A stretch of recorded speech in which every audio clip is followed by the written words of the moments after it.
Ako si Private Abdul M. Banan. Dati akong kapgo sa 2018 hanggang 2022.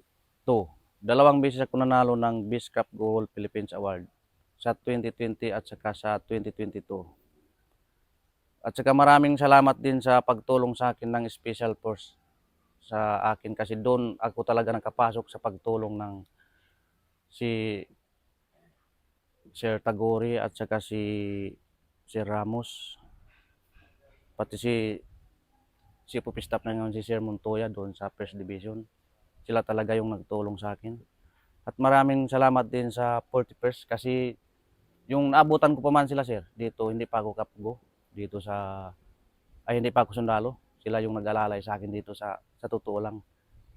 Kasali rin sila nagtulong sa akin sa pagpasok ng sundalo. Kaya maraming salamat sa kanilang mga tropa. Naging sundalo ako ngayon. Pero ikwento mo muna ano ka dati. Dati akong Abu Sayyaf, yung nakasunod ako 2017, naging kapgo ako 2018. Yung napasurrender ko rin mga kasama ko Abu Sayyaf, 60 plus.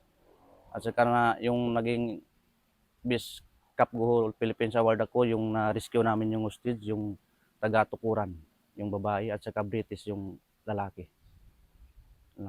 Maraming salamat. Maraming salamat sa lahat ng tropa nagtulong sa akin.